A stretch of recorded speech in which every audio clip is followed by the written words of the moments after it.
विष्णू यांचा त्यामध्ये काय संबंध येतो? काल संध्याकाळी 7 वाजता आपल्याकडे अमोल चामडिया नावाचे एक कंप्लेनंट आले होते.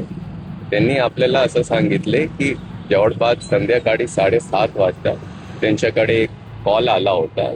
त्याच्यात त्यांनी त्याचं नाव आरजू बिश्नोई सांगितला आणि त्याच्याकडून काही रक्कम याच्यावर ॲज अ रॅन्सम त्यांनी मागितली. आपण घटनेची दखल घेताना तात्काळ त्यांना फुरसुंगी पोलीस स्टेशनला पाठवून दिले. किंवा सोबत घेऊन पाठवून दिले. जेव्हा ते फुरसुंगी पोलीस स्टेशनला आले, ते पोलीस स्टेशनमध्ये होते रात्री 8-10 दरम्यान.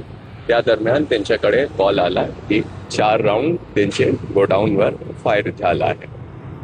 त्या अनुषंगाने आपण रात्री FIR दाखल केला आहे आणि आपलं पुढच्या इन्व्हेस्टिगेशन त्याच्याबद्दल चालू आहे. सर, लॉरेन्स बिश्नोई गँगने एक फेसबुक पोस्ट केली आहे ज्याच्यात त्यांनी सांगितले की जवळपास गोळीबाराची जबाबदारी त्यांनी स्वीकारली आहे. तो व्हिडिओ पोस्ट केलाय.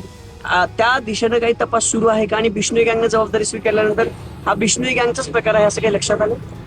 हे तपास दरम्यान आपल्याला क्लिअर होतील की 100% आमच्याकडे पण ते तसा व्हिडिओ आलेला आहे. त्याच्यावर खात्री चालू आहे आणि एक वेळ खात्री पटल्यानंतर आपण नक्कीच सांगू शकतात की त्याच्यामध्ये काही खरं आहे.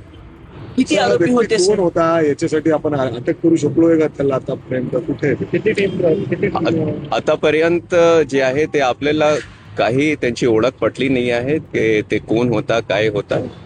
त्याच्याबद्दल आपण चौकशी करतात आणि जसं आपल्याला काही माहिती होते आपण ते ताब्यात घेतले सर या प्रकरणामध्ये आतापर्यंत? नाही, आतापर्यंत कोणाला. सीसीटीव्ही फुटेज तपासतोय, कुठल्या दिशेने गेलाय, कोण आहे याच्या मागं? गँग खरंच पुण्यामध्ये ऍक्टिव्ह आहे का? जसं मी आपल्याला ऑलरेडी सांगितले की जसे आम्हाला याच्याबद्दलची पुढची माहिती भेटते आपण सविस्तर तुम्हाला सांगू इच्छितो.